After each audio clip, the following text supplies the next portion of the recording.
معزز سامعین کرام، حاضرین محفل، بالخصوص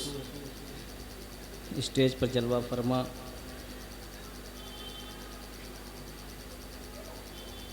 مخدوم گرامی قدر حضرت علامہ محمد عمر صاحب قبلہ رضوی، دیگر احباب اہل سنت، السلام علیکم ورحمۃ اللہ وبرکاتہ۔ وعلیکم السلام ورحمۃ اللہ تعالی وبرکاتہ۔ الحمد للہ رب العالمین والصلاة والسلام علی سید الانبیاء والمرسلین وعلی آلہ الطیبین واصحابہ الطاہرین ومن تبعہم بإحسان الی یوم الدین۔ اما بعد فاعوذ باللہ من الشیطان الرجیم، بسم اللہ الرحمن الرحیم۔ یا ایہا الذین آمنوا ادخلوا فی السلم کافہ ولا تتبعوا خطوات الشیطان انہ لکم عدو مبین۔ صدق اللہ مولانا العظیم وصدق رسولہ النبی الامین الکریم، ونحن علی ذلک لمن الشاہدین والشاکرین والحمد للہ رب العالمین۔ آئیے کچھ عرض و معروض سے قبل اپنے آقا و مولا تاجدار کائنات، فخر موجودات، سید کون و مکان، شہنشاہ حسینہ، ماہ خوباں، سرخیل زہرہ جمالہ، حضور سیدنا و سید الکل محمد الرسول اللہ، ارواحنا فدا صلی اللہ علیہ وسلم کی بارگاہ ناز میں درود و سلام کا ہدیہ نچھاور کریں۔ پڑھیں بلند آواز سے، اللہم صلی علی سیدنا و مولانا محمد وعلی آل سیدنا و مولانا محمد وبارک وسلم، صلاۃ و سلام علیک یا سیدی یا رسول اللہ صلی اللہ علیہ وسلم۔ حضرات محترم، یہ اہل سنت و جماعت سے تعلق رکھنے والے ممبروں کی خصوصیت ہے کہ اس ممبر پر جب بھی کوئی نعت خواں آتا ہے یا کوئی خطیب آتا ہے تو اپنے محبوب صلی اللہ علیہ وسلم پر درود و سلام کے ذریعے سے اپنی گفتگو کو شروع کرتا ہے، اور یہ ہمارا معمول آج کا نہیں، جب سے اہل سنت و جماعت کا وجود ہے تب سے ہمارا معمول یہی ہے، کیونکہ اس کے پیچھے بڑی وجوہات ہیں۔ ان میں سب سے خوبصورت وجہ یہ ہے کہ سرور دو عالم صلی اللہ علیہ وسلم نے ایک موقع پر ارشاد فرمایا کہ جب تم میں سے کوئی شخص مجھ پر درود پڑھتا ہے، مجھ پر سلام بھیجتا ہے، تو اللہ رب العزت نے کائنات کے اندر فرشتوں کو بکھیر دیا ہے، وہ لوگوں کے سلاموں کو لے کر میری بارگاہ میں حاضر ہوتے ہیں، اور ان کے نام کے ساتھ، ان کے والدین کے نام کے ساتھ میری بارگاہ میں ان کا درود و سلام پیش کیا جاتا ہے کہ یا رسول اللہ، فلاں علاقے سے فلاں شخص کے بیٹے نے آپ کی بارگاہ میں درود شریف پڑھا ہے۔ تو یہ بہت بڑی سعادت کی بات ہے کہ ایک آدمی لاکھوں روپے خرچ کر کے نبی کریم صلی اللہ علیہ وسلم کی بارگاہ مقدسہ میں حاضر ہوتا ہے،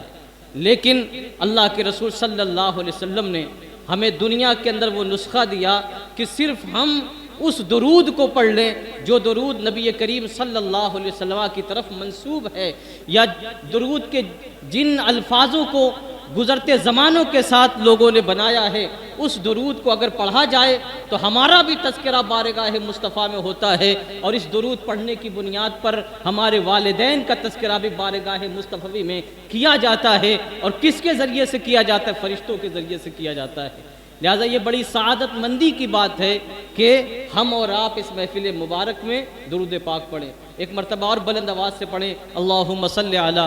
سیدنا و مولانا محمد وعلی آل سیدنا و مولانا محمد وبارک وسلم، صلاۃ و سلام علیک یا سیدی یا رسول اللہ صلی اللہ علیہ وسلم۔ سامعین محترم، نبی کریم صلی اللہ علیہ وسلم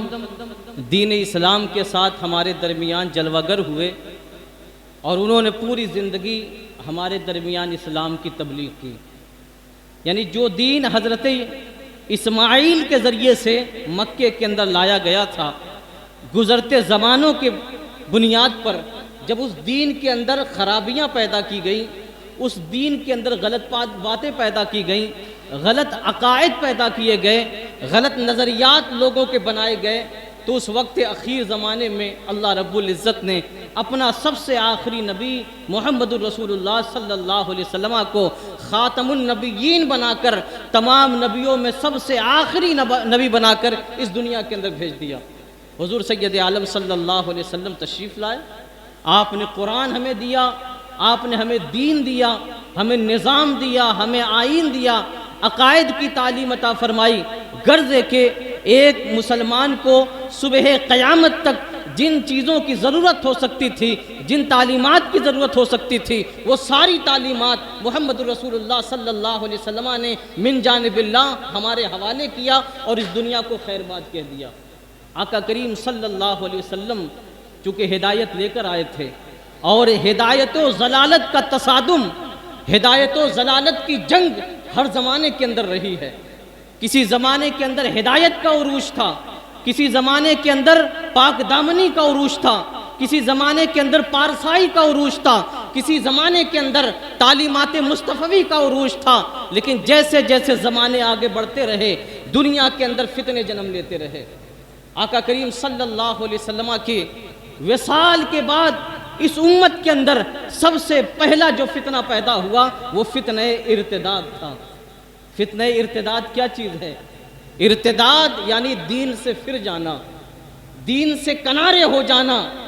نبی کریم صلی اللہ علیہ وسلم نے قرآن کی تعلیمات کے ذریعے سے اور اپنے فرمودات کے ذریعے سے جو عقائد ہمارے حوالے کیے، جو نظریات ہمارے حوالے کیے، جو آئین ہمارے حوالے کیا، اس آئین کے اندر خلل پیدا کر دینا، اس آئین سے اپنی گردنوں کو موڑ لینا اور ان فکروں سے بغاوت کر جانا، اسی کا نام ارتداد ہے۔ یعنی یوں کہہ لو کہ اسلام لانے کے بعد اسلام سے پھر جانا، اسلام لانے کے بعد اسلام کا انکار کر دینا، مسلمان ہونے کے بعد کافروں کی قطار کے اندر جا کر کھڑے ہو جانا، اس کا نام فتنہ ارتداد ہے۔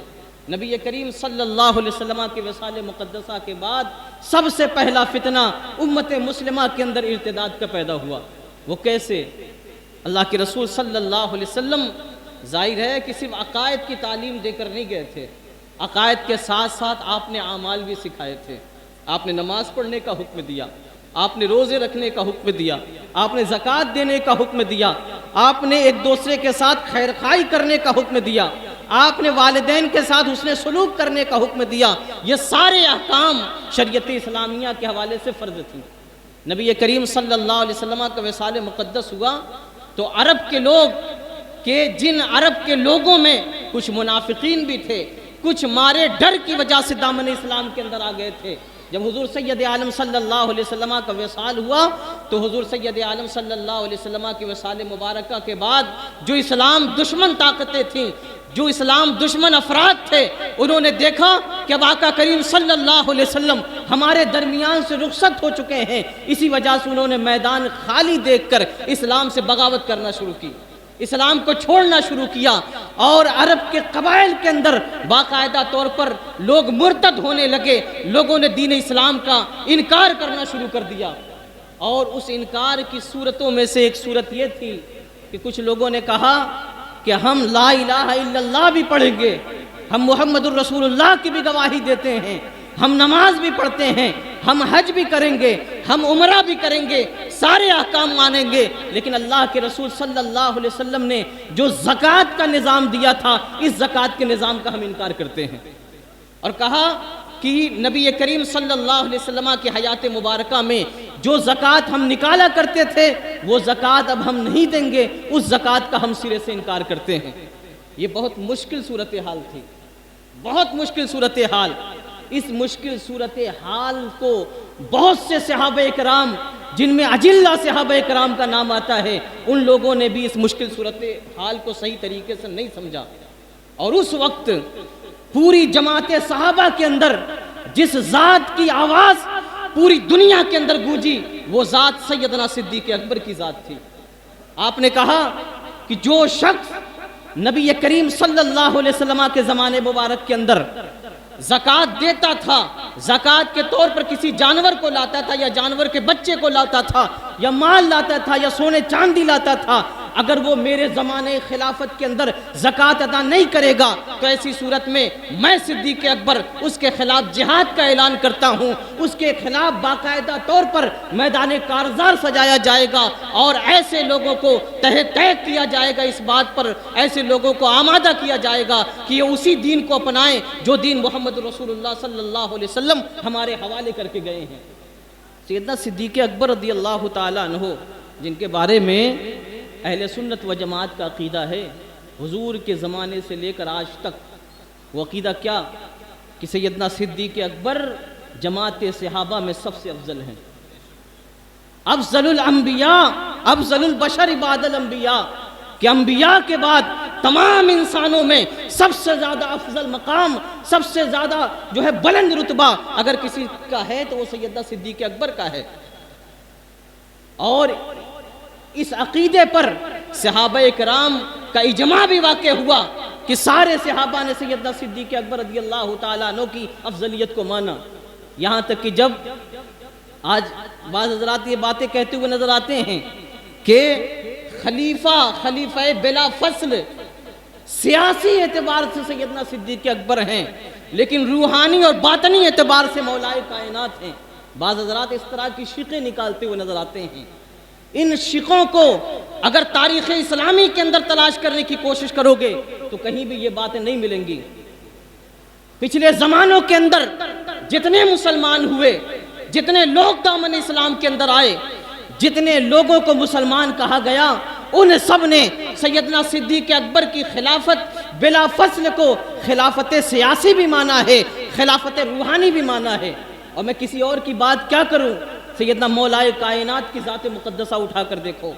سیدنا مولائے کائنات رضی اللہ تعالیٰ عنہ سے جب پوچھا گیا کہ صحابہ اکرام میں سب سے افضل کون،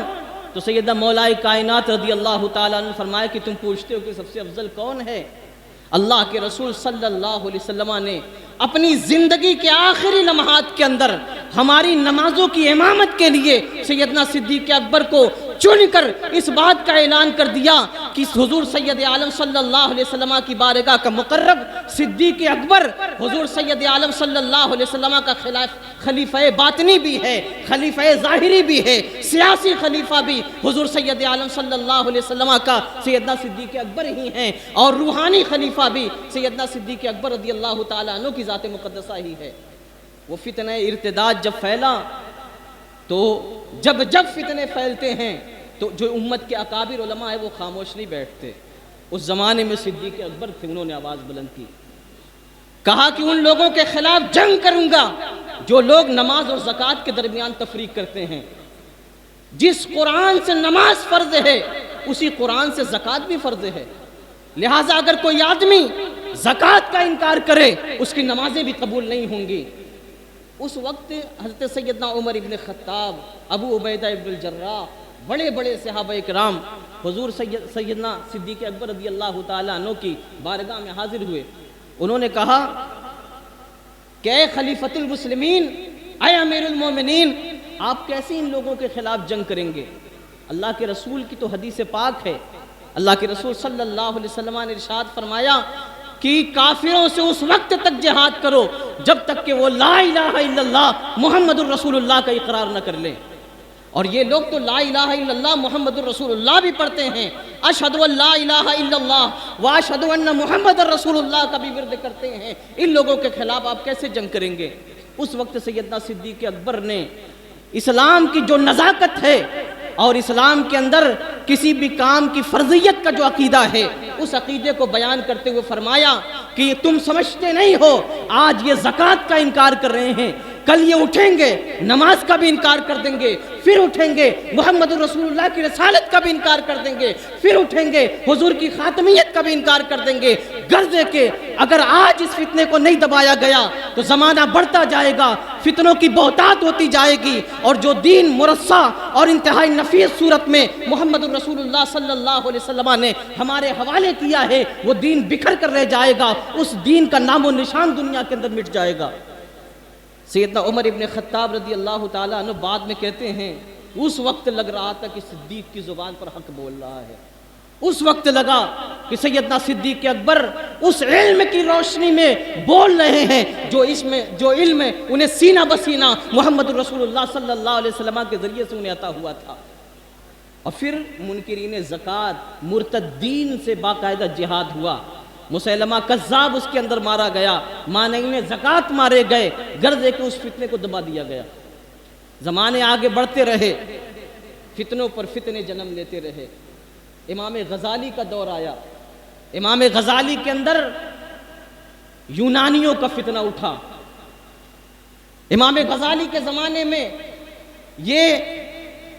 فلسفیوں کا عروج ہوا، اور ان لوگوں نے اپنے فلسفے کی بنیاد پر قبر کے عذاب و ثواب کے حوالے سے نبی کریم صلی اللہ علیہ وسلم کی جو احادیث طیبہ ہیں ان احادیث طیبہ کا انکار کیا، کہا کہ قبر کے اندر کسی کو عذاب نہیں ہوتا، قبر کے اندر کسی کو ثواب نہیں ملتا۔ کہا آدمی کی دنیا والی زندگی ہی زندگی ہے، وہ دنیا کے اندر مرا، اب اس کا سارا معاملہ ختم ہو گیا۔ اسی زمانے میں معتزلہ بھی پیدا ہوئے، ان لوگوں نے بھی اپنے طریقے سے اس دین کے اندر فتنہ برپا کرنے کی کوشش کی۔ اور پھر اس زمانے میں امام غزالی جیسے لوگ اللہ رب العزت کے فضل سے دنیا کے اندر آئے، اور ان لوگوں نے اپنی خداداد صلاحیت کی بنیاد پر، اپنے علم کی بنیاد پر، اپنے دلائل کی بنیاد پر، اپنے تدبر اور سیاست کی بنیاد پر ان لوگوں نے اس فتنے کو بھی دبایا اور اسلام کو نئی زندگی فراہم کی۔ پھر زمانے آگے بڑھتے رہے، دین کے اندر فتنے بھی پیدا ہوتے رہے، اور ان فتنوں کا سد باب بھی کیا جاتا رہا۔ ہندوستان کی سرزمین پر آؤ تو ہندوستان کی سرزمین میں جو 1000ویں صدی ہے، جو 10ویں صدی ہے، اس 10ویں صدی کے اندر جو فتنہ پیدا کیا گیا وہ حکومت کی طرف سے پیدا کیا گیا، جسے اکبر بادشاہ کہا جاتا ہے۔ اس نے کہا کہ سب ایک طرح کے ہیں، یہ صلح کلیت کی فکر اور صلح کلیت کی جو سوچ جنم لیتی ہے، اس سوچ کا بانی اور اس سوچ کا باپ وہ اکبر بادشاہ ہی ہے، جس نے لوگوں کے بیچ میں یہ اعلان کیا کہ سارے مذاہب کے اندر کوئی نہ کوئی اچھی بات ضرور ہے، لہٰذا کسی بھی مذہب کو برا نہیں کہنا چاہیے۔ آج مسجدوں کے بغل میں غیر مسلموں کی جو عبادت گاہیں نظر آتی ہیں، یہ اسی بادشاہ کی ناجائز فکر کا نتیجہ ہے کہ ایک طرف نمازیں ادا کی جاتی تھیں، دوسری طرف جو ہے توحید کے خلاف بتوں کی پوجا کی جاتی تھی، بتوں کو سجدہ کیے جاتے تھے۔ اکبر نے بہت بڑا فتنہ برپا کیا، جس فتنے کی بنیاد پر اللہ رب العزت کی وحدانیت کا جو عقیدہ ہے، حضور سید عالم صلی اللہ علیہ وسلم کی رسالت کا جو عقیدہ ہے، نبی کریم صلی اللہ علیہ وسلم کے دین کا جو معاملہ ہے، وہ سارا کا سارا معاملہ اکبر کے پھیلائے ہوئے فتنے کی بنیاد پر ملیا میٹ ہو رہا تھا۔ یہ وہی زمانہ ہے جس زمانے کے اندر اللہ کے فضل سے دنیا کے اندر مجدد الفسانی بھی تھے، جس زمانے کے اندر شاہ اسماعیل واسطی بھی تھے، جس زمانے کے اندر شیخ محقق شیخ عبدالحق محدث دہلوی بھی تھے، اس زمانے کے اندر بادشاہ کی طرف سے یہ صلح کلیت والا فتنہ پھیلایا گیا کہ کوئی بھی دین الگ نہیں ہے، سارے ادیان ایک ہیں، سارے لوگوں کو ایک ساتھ رہنا چاہیے، سارے لوگوں کو ایک دوسرے سے شادی بیاہ کرنا چاہیے۔ اس فکر کے خلاف جس نے اسلام کی شمع روشن کی، جس نے توحید کا مجمع اکٹھا کیا، جس نے سینوں کے اندر اللہ کے رسول صلی اللہ علیہ وسلم کے دین کی انفرادیت کو لوگوں کے سینوں کے اندر پیدا کیا، وہ ذات مجدد الفسانی کی ذات تھی، وہ ذات شیخ محقق کی ذات تھی، وہ ذات حضرت سیدنا شاہ اسماعیل واسطی کی ذات تھی۔ عزیزان ملت، پھر اس کے بعد آپ دیکھیں تو اس کے بعد اس ہندوستان کے اندر باقاعدہ طور پر نبی کریم صلی اللہ علیہ وسلم کی ذات مقدسہ کو نشانہ بنایا گیا۔ کوئی کہہ رہا تھا کہ وہ دیوار کے پیچھے کا علم نہیں رکھتے، کوئی کہہ رہا تھا کہ سینوں کے اندر کیا ہے، ماں کے پیٹ کے اندر کیا ہے، محمد رسول اللہ کو پتہ نہیں، کوئی کہہ رہا تھا کہ اگر اللہ چاہے تو ہزاروں محمد کو آنے واحد کے اندر پیدا کر دے، اب کوئی کہہ رہا تھا کہ نبی کریم صلی اللہ علیہ وسلم کو علم غیب حاصل نہیں ہے، غرض ہے کہ حضور سید عالم صلی اللہ علیہ وسلم کے حوالے سے زمانوں سے سینوں کے اندر جو عقیدہ پیوست تھا، اس عقیدے کو نکال کر ایک نیا عقیدہ جب ڈالنے کی کوشش کی گئی تو اللہ رب العزت نے بریلی کے اندر امام اہل سنت کو پیدا فرمایا، بدایوں کے اندر خانقاہ قادریہ کے بانیین کو پیدا فرمایا، اور ان دونوں نے مل کر اس فتنے کا قلع کما کیا ہے، اور اس زمانے کے اندر جو زمانہ ہنگامی زمانہ تھا، اس زمانے کے اندر لوگوں کے سینوں کے اندر حضرت سیدنا امام اہل سنت نے اللہ کے رسول صلی اللہ علیہ وسلم کی حقیقی محبت کو جاگزو کیا اور اسلام کا جو بالکل نفیس اور پاکیزہ عقیدہ تھا اس عقیدے کو قرآن و حدیث کی روشنی میں واضح کر کے لوگوں کے سامنے پیش کر دیا۔ آج جو گلی گلی سے مصطفیٰ جان رحمت کی صدائیں بلند ہوتی ہیں،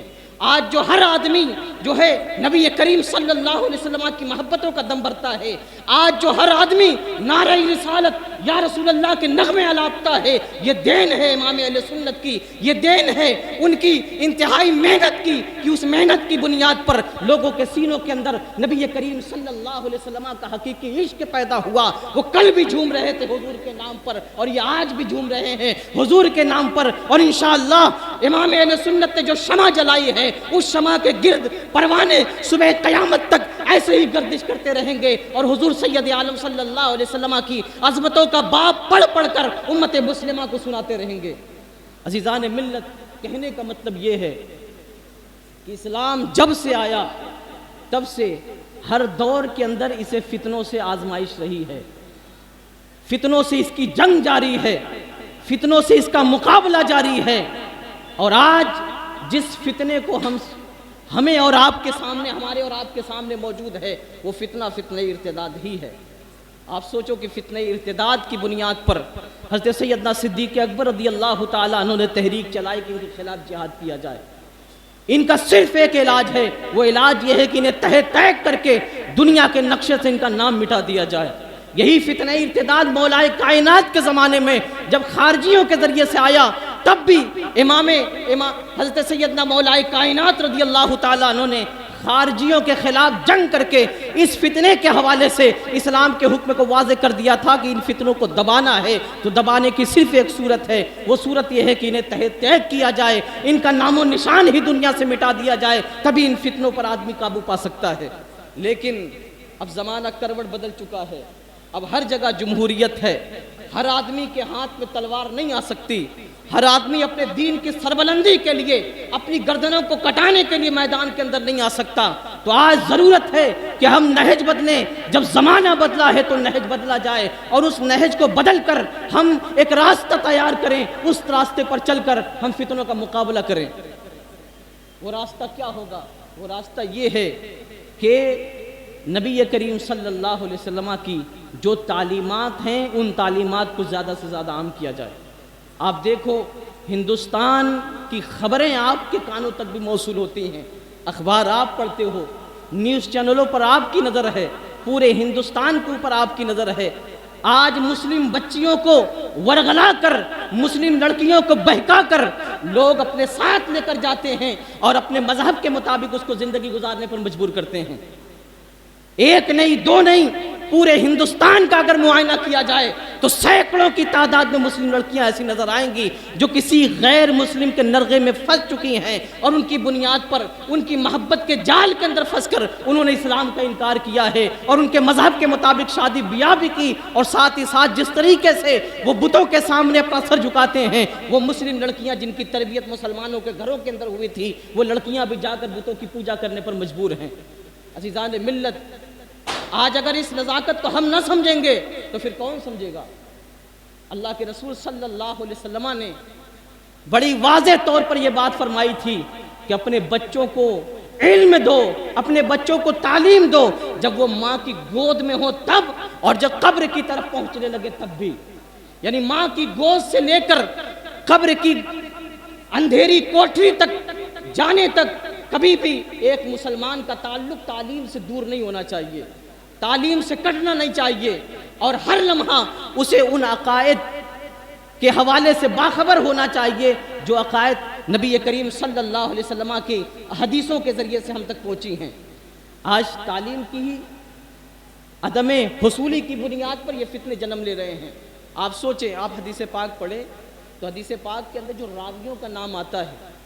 کسی بھی حدیث کی کتاب اٹھائیں گے تو حدیث کے جملوں سے پہلے ایک پوری سند ہوتی ہے۔ میں نے فلاں سے سنا، میں نے فلاں سے سنا، میں نے فلاں سے سنا، انہوں نے فلاں صحابی رسول سے سنا، صحابی رسول نے حضور سے سنا، حضور سید عالم صلی اللہ علیہ وسلم نے یہ فرمایا،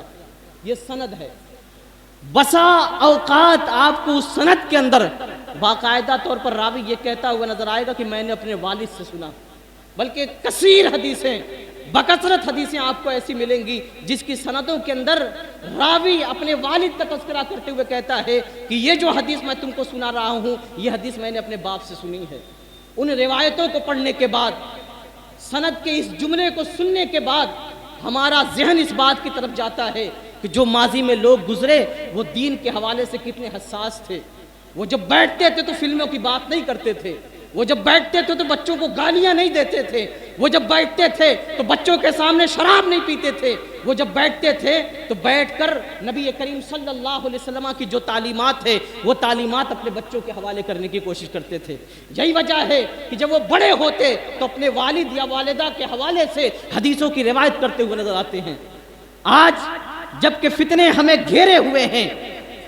اسلام کا دامن ہمارے ہاتھوں سے چھوٹا جا رہا ہے، کفر ہمارے گھر کے دروازوں کے اوپر آ کر دستک دے رہا ہے، ایسے وقت میں ہمارے اوپر لازم ہے کہ وہ طریقہ، وہ طرز، وہ انداز اور وہ نہج اپنائیں جس نہج پر محدثین نے چل کر ہمیں دکھایا ہے، کہ اپنے بچوں کو لے کر بیٹھا جائے، ان کو دین کی ضروری باتیں سکھائی جائیں۔ آج دیکھو فکری ارتداد جو ہے عروج پر ہے، عملی ارتداد عروج پر ہے، کسی کا عمل شریعت اسلامیہ کے مطابق نظر نہیں آتا۔ آج اتنے لوگ بیٹھے ہیں، آج مسجدوں کے اندر آپ گئے ہوں گے، لیکن آج سے پہلے کل پرسوں جب گئے ہوں گے تو مسجدوں کے اندر بمشکل 2 صف 3 صف ہوتی تھی، لیکن آج مسجدیں اتنی بھر گئیں کہ چھتوں پر چڑھ کر لوگوں نے نمازیں پڑھی ہیں۔ یہ لوگ کہاں سے اتر آئے؟ یہ آسمان سے نہیں آئے ہیں، یہ زمین چیر کر نہیں آئے ہیں، یہ اپنی زندگی کے دوسرے لمحات ہمارے درمیان ہی گزارتے تھے، لیکن ہمارے ذہنوں کے اندر یہ بات بھر گئی ہے کہ شب برات میں عبادت کریں گے تبھی ہماری بخشش ہوگی۔ اگر سال بھر تک آپ نے عبادت نہیں کی اور شب برات میں 1000 رکعتیں آپ نے پڑھی تو یہ 1000 رکعتیں میں نہیں سمجھتا حضور سید عالم صلی اللہ علیہ وسلم کی تعلیم کے مطابق کہ میدان محشر کے اندر کوئی کام ہوں گی۔ عزیزان ملت، اپنی زندگی کا لمحہ لمحہ حضور سید عالم صلی اللہ علیہ وسلم کی تعلیم کے مطابق گزارو، ان کی سنت سے مرصع کرو،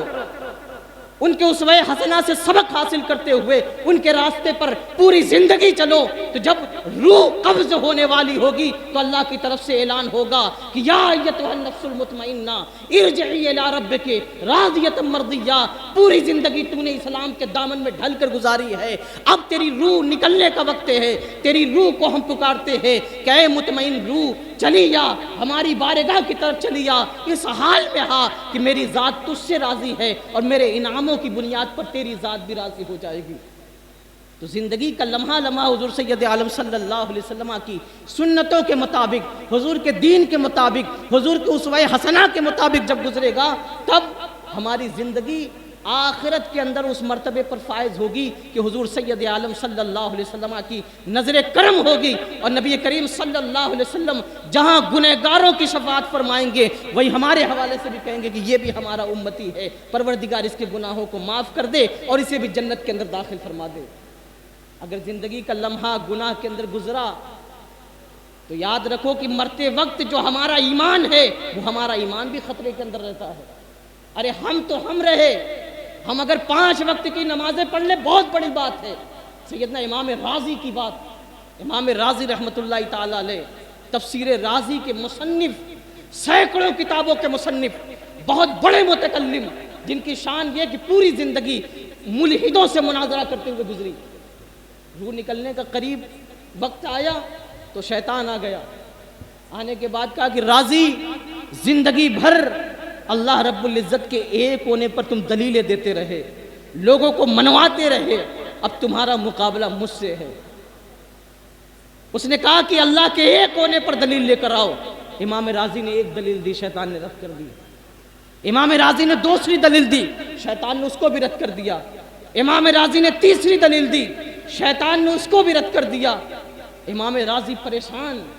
زندگی بھر جو اپنے علم کی بنیاد پر، اپنی معلومات کی بنیاد پر اسلام کا پرچم اٹھاتا رہا، آج جو ہے جب مرنے کا وقت قریب آیا ہے تو شیطان کے حملے کی زد میں ہے۔ اس وقت امام رازی رحمت اللہ تعالی علیہ اس توسل کا سہارا لیتے ہیں جس توسل کو آج لوگ شرک کہتے ہوئے نظر آتے ہیں۔ امام رازی رحمت اللہ تعالی علیہ نے سر جھکایا اور سر جھکانے کے بعد توسلاً اپنے پیر و مرشد امام نجم الدین کبریٰ رحمۃ اللہ تعالیٰ علیہ کی بارگاہ میں عرض کیا کہ اے پیر و مرشد میری خبر لیجئے، میری مدد کیجئے، آپ ہم سے بھلے ہی دوری پر واقع ہیں لیکن ہمارے دل کے اندر جو خطرات پیدا ہو رہے ہیں ان خطرات سے آپ کی ذات واقف ہے، ہماری مدد کیجئے۔ امام نجم الدین کبریٰ رحمۃ اللہ تعالیٰ نے فرمایا کہ راضی شیطان کے سامنے دلیل دینے کی ضرورت نہیں، تم اسے دلیل دو گے وہ دلیلیں کاٹتا ہوا نظر آئے گا، تم اس سے کہہ دو کہ تم بغیر کسی دلیل کے اللہ کو بھی مانتے ہو، اللہ کو ایک بھی مانتے ہو۔ امام راضی رحمۃ اللہ تعالیٰ نے جب شیطان سے یہ کہا تب شیطان وہاں سے فرار ہوا ہے۔ کہنے کا مطلب یہ ہے کہ ہماری زندگی جیسی گزرے گی مرتے وقت ویسے ہی حالات کا ہمیں سامنا ہوگا۔ اگر ہم یہ سمجھتے ہیں کہ ہم 5 وقت کی نمازیں نہ پڑھیں، کبھی قرآن اٹھا کر اس کی تلاوت نہ کریں، ماں باپ سے کبھی محبت کے لہجے میں بات نہ کریں، کبھی جو ہے اپنے عزیز و اقارب کے حقوق ادا نہ کریں اور مرتے وقت ہمیں کلمہ نصیب ہو جائے، یہ بہت دور کی سوچ ہے۔ جو لوگ زندگی کلمہ شریف پڑھنے کے عادی ہو کر گزارتے ہیں مرتے وقت ان لوگوں کو توفیق نصیب ہوتی ہے کہ ان کی زبان پر لا الہ الا اللہ محمد الرسول اللہ کے کلمات جاری ہوتے ہیں۔ آپ کے سامنے سینکڑوں لوگ مرے ہوں گے، سینکڑوں لوگوں کی روحیں نکلی ہوں گی، سینکڑوں لوگوں نے اس دنیا کو خیر بات کہا ہوگا۔ آپ دیکھتے ہوں گے کہ جب جو ہے جانکنی کا وقت آتا ہے، مرنے کا وقت آتا ہے تو کوئی کہتا ہے کہ میری بہن کو بلا دو میں اس سے معافی تلافی کر لوں، میری ماں کو بلا لو میں نے اس کے بڑے حقوق سلب کیے ہیں اس سے معافی تلافی کر لوں، مجھے پیاس لگی ہے مجھے پانی کے چند قطرات پلا دو۔ یہ جملے ہر آدمی بولتا ہے لیکن یہ بہت کم لوگوں کو نصیب ہوتا ہے کہ مرتے وقت لا الہ الا اللہ محمد الرسول اللہ کا ورد کریں۔ یہ بڑے خوش نصیب لوگ ہوتے ہیں۔ اور ان کے حوالے سے اللہ کے رسول صلی اللہ علیہ وسلم نے ارشاد فرمایا کہ من کان آخر قولہ لا الہ الا اللہ دخل الجنہ، کہ جس کی زندگی کی آخری بات لا الہ الا اللہ محمد الرسول اللہ ہوگی وہ مرتے ہی اللہ کے فضل سے جنت کے اندر داخل ہوتا ہوا نظر آئے گا۔ تو زندگی ایسے گزارو، زندگی اس طریقے سے طے کرو، زندگی کے شب و روز اس طرح بسر کرو کہ جب مرنے کا وقت قریب آئے تو ہماری عادت کے مطابق ہماری زبان پہ لا الہ الا اللہ محمد الرسول اللہ کے کلمات جاری ہو جائیں۔ آپ سوچو یہ کتنے افسوس کی بات ہے، لوگ اس رات میں عبادتوں کو بدعت کہہ دیتے ہیں، لوگ اس رات میں عبادتوں کو جو ہے اسلام کے خلاف بتا دیتے ہیں، سنت کے خلاف بتا دیتے ہیں، ان کی ساری باتیں ایک طرف۔ ہمارا جو معمول ہے وہ معمول سینکڑوں سالوں سے ثابت ہے، سینکڑوں سالوں سے مسلمان اسی معمول پر ہیں کہ شب برات میں، شب قدر میں، شب جمعہ کے اندر باقاعدہ طور پر عبادتوں کا اہتمام کرتے ہیں، قرآن کی تلاوت بھی کرتے ہیں، ساتھ ہی ساتھ تسبیحات کا بھی ورد کرتے ہیں۔ یہ ہمارا معمول ہے اور ہمارے پاس سیدھی سی بات ہے، حضور سید عالم صلی اللہ علیہ وسلم نے ارشاد فرمایا کہ ما رآہ المسلمون حسنا فہو عند اللہ حسن، مسلمان جس کو اچھا کہیں وہ اللہ کی بارگاہ میں بھی اچھا ہے۔ شب برات کو مسلمان اچھا کہتے ہیں، لہٰذا حضور سید عالم صلی اللہ علیہ وسلم کی احادیث طیبہ کے مطابق یہ اللہ کی بارگاہ میں بھی اچھی ہے۔ لیکن اس اچھی رات کے اندر بھی آپ بکثرت نوجوانوں کو دیکھیں گے کہ ہر نوجوان رات پر جاگنے کی نیت لے کے یہاں بیٹھا ہے، لیکن 3 ساڑھے 3 بجے تک ان کی آنکھیں جب تک کام کریں گی جاگیں گے، پھر اس کے بعد نیند کی آگوش میں چلے جائیں گے، اور پھر اس کے بعد جب نیند کی آگوش میں گئے تو جس طریقے سے دوسرے دنوں میں ہماری فجر کی نماز قضا ہوتی ہے اسی طریقے سے آج کی بھی فجر کی نماز قضا ہو جائے گی۔ حالانکہ یہ رات تو عبادت کے لیے ہمیں ملی، اس رات میں عبادت کرنے کی بنیاد پر 400 سال عبادت کرنے کا ثواب اللہ رب العزت عطا کر دیا کرتا ہے، لیکن اس رات میں بھی ہمارے نوجوان غلط کاموں میں مشغول ہیں۔ رات بھر جاگیں گے، نمازیں پڑھنے کی توفیق نہیں ہوگی، رات بھر جاگیں گے، قرآن کا ایک پارہ پڑھنے کی توفیق نہیں ہوگی، رات بھر جاگیں گے، لا الہ الا اللہ محمد رسول اللہ کا ورد کرنے کی توفیق نصیب نہیں ہوگی، رات بھر جاگیں گے اور رات اس طرح جاگیں گے کہ کوئی ریلز دیکھ رہا ہے، کوئی فیس بک چلا رہا ہے، کوئی واٹس ایپ کے اوپر کسی غیر محرم سے چیٹ کر رہا ہے، اس طریقے سے راتیں بسر ہو رہی ہیں۔ ارے ایسا جاگنے سے بہتر تھا کہ 2 رکعت نفل پڑھ کر نیند کے حوالے ہو جاتے اور فجر کے وقت میں کھڑے ہو کر، فجر کے وقت میں بیدار ہو کر جماعت کے ساتھ مسجد کے اندر نماز ادا کر لیتے تو شاید اس کا سب سے زیادہ ثواب اللہ رب العزت کے فضل سے عطا کر دیا جاتا۔ آج دیکھ لو سڑکوں پر جا کر، کسی بائک پر 3 لوگ ملیں گے، کسی بائک پر 4 لوگ ملیں گے، اور یہ رات بھر بائک ادھر سے ادھر ہوتی رہتی ہے، اور بات کرنے پر بات کی جائے گی کہ شب برات عبادت کی رات ہے۔ عبادت کی رات ہے تو پھر یہ سڑکوں پر جم گٹھا کیسا؟ عبادت کی رات ہے تو پھر یہ ناجائز کاموں کے اندر حصہ داری کیسی؟ اگر یہ عبادت کی رات ہے تو اس رات کے اندر غیر محرم سے جو ہے باقاعدہ طور پر بات چیت کرنا کیسا؟ اس عبادت کی رات میں جبکہ اللہ رب العزت کی خصوصی توجہ ہماری طرف ہے، اپنے گزشتہ گناہوں کو یاد کرو، ان گناہوں کو یاد کر کے اپنی آنکھوں سے آنسو بہاؤ۔ یقیناً ہم نے اپنے اعمال سے، اپنے کردار سے، اپنی باتوں سے، اپنے شب و روز سے، اپنی گزری ہوئی زندگی سے ہم نے اپنے رب کو بہت ناراض کیا ہے۔ آج اگر ہمارا رب ہماری طرف خصوصی توجہ کر رہا ہے اور پوری دنیا کے اندر فرشتوں کے ذریعے سے اعلان کروا رہا ہے تو اس اعلان پر لبیک کہتے ہوئے ہر مسلمان کے اوپر یہ ضروری ہے کہ وہ اللہ رب العزت کی بارگاہ میں حاضر ہو، اور حاضر ہونے کے بعد پروردگار عالم کی بارگاہ میں اپنے گناہوں سے توبہ کرے، معافی مانگے، تاکہ اللہ رب العزت جو ہے ہمیں معاف کرے اور میدان محشر کے اندر کسی طرح کی رسوائی کا سامنا نہ کرنا پڑے۔ عزیزان ملت، ہماری راتیں کیسی گزر رہی، ہمارے دن کیسے گزر رہے؟ مسلمانوں کی حالت یہ ہے کہ ہر گلی سے، ہر چوراہے سے آج زنا کی باتیں عام ہوتی ہوئے نظر آتی ہیں۔ آج اگر ہمارے معاشرے کے اندر کوئی آدمی شراب کی لت میں بدمست ہو کر آتا ہے تو کوئی آدمی آج اسے برا تصور نہیں کرتا۔ کل اگر شرابی ہماری بستی کے اندر آ جاتا تھا تو لوگ اس کو ٹاٹ سے باہر کر دیتے تھے،